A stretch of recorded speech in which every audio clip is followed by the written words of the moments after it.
This is Mark Bell from supertraining.tv, Super Training Gym, the strongest gym in the West. Here I am doing some brutal good mornings with some doubled up monster mini bands and about 365 pounds of bar weight, plus whatever the hell the cambered bar weighs. I think it's about 10 pounds heavier than a regular bar. I don't have my speakers on, my headphone speaker things, because I've been doing so many of these videos that I actually blew out the headphone jack of my iPhone, so I'll have to get the thing replaced. You guys can all chip in out there, send me 10 cents, or you can rent Bigger, Stronger, Faster off Netflix, and that puts 5 cents in my pocket for every rental, so that would be appreciated so I can fix this iPhone problem here. There's about 405 pounds, did 4 reps, blew out my O-ring on the 3rd, and figured it'd be good to continue to blow it out on the 4th. Suspended chain good mornings are great exercise. They kind of end up turning into a squat. I try to do them as a good morning as much as I can in the beginning of the exercise, but as the weights get heavier and heavier, it's really hard to keep that form. I still try to keep the weight over my toes, so that I'm utilizing my back a lot, and that's all that really matters, is that you just destroy your back when you're doing them. Here I am doing some grip work, lift I learned from Donnie Thompson. I've been working on that hard. I think I ended up hitting about 330 double overhand off the fat bar that I got from EliteFTS.com years ago. Here's Cara doing some sumo pulls, reverse band sumo pull.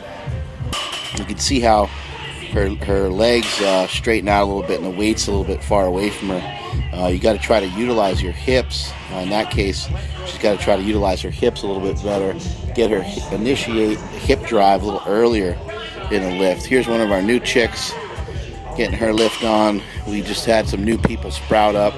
Not really sure where they came from, but I had a couple new people sprout up recently, and it's good to have some new blood in the gym. So here's my magnificent 330 or whatever the hell, 325 double overhand deadlift. I'm sure many of you out there who aren't putting up the numbers that I'm doing on the platform will probably kick my ass in that. I'm not all that great at it, but just another reason for me to keep working on it. There's the new guy Mike. He'll be the new guy Mike until another new guy comes in. And here I am just kind of doing some rounded over deadlifts, really trying to place the stress in my hands and in my grip. Remember, when you do a deadlift and you do it with shit form, it places more stress on your grip. So why not intentionally do some shitty form deadlifts to work your grip with fatter barbells or in different movement patterns. Ryan Cove doing some raw work off a box. He and Mike actually had a great workout together. Similar strength raw from what I remember. This is some people refer to this as heard some people refer to this as a cannonball deadlift. I think that's a funny name for it, but it's kind of what it looks like. Otherwise, you'd call it the KK deadlift, because that's kind of how KK pulls a little bit. Except for KK gets his hips a little bit lower. But a lot of people criticize KK's form. They just think he's some sort of freak with some brute strength, but really go back and analyze those deadlifts, and that's the furthest thing from the truth. He's a technician just like many others. He's just perfected the form that works best for him. And if he's a little craned over, so what? He's pulling 947. There's some good form by Cara. She shot her hips through much earlier on that one. Sometimes, has been kind of tinkering around with different stances and different gear and stuff, and just starting to find her way with all that. It takes time. It can be very frustrating, but it takes a little time to figure all that out. Having a good raw base can really help with that, and that's what she's built up over the last couple of months after an injury. And here I am kind of farting around, literally farting around, with some safety squat bar squats. Just trying to take them down and just kind of stretch a little bit. I like to do secondary barbell movements, as I refer to them. In this case, this is the third barbell movement of the day.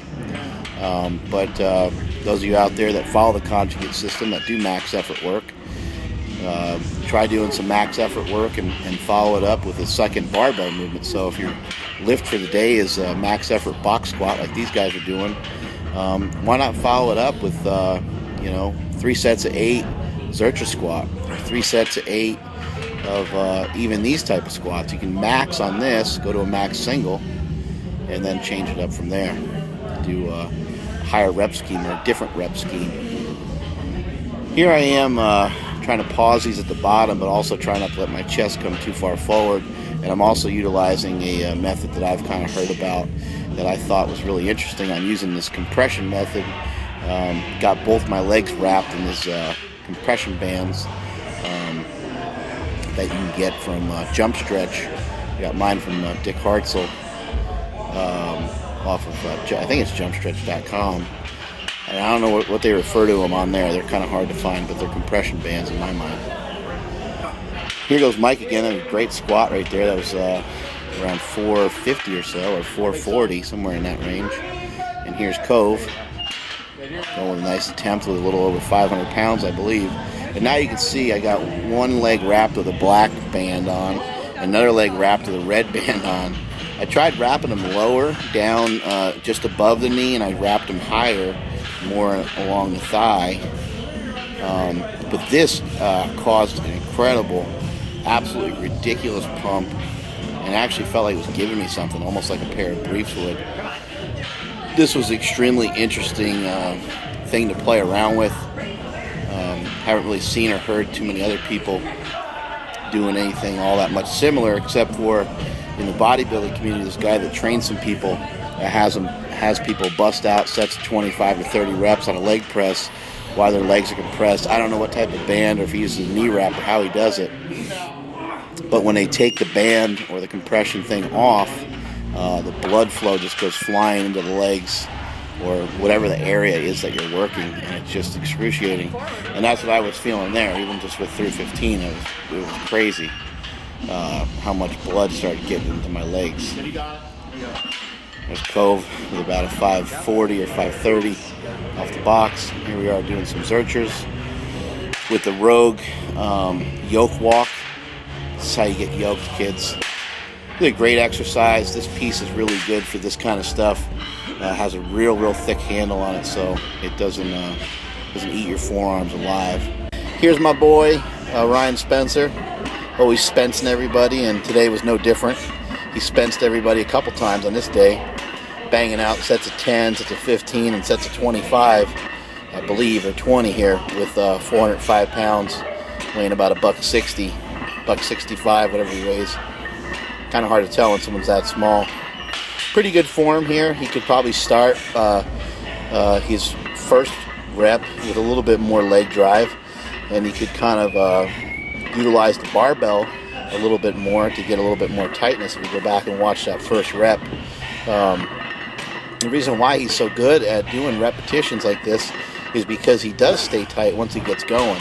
Once he already has the load of the weight in his body, he can already feel that. He already has the correct sensation to get himself tight. He did about 19 or so reps, and so he wanted to bang out another rep or two to make sure he exceeded 20 reps. What a stud. And he nearly died from that experience, and that is it from supertraining.tv.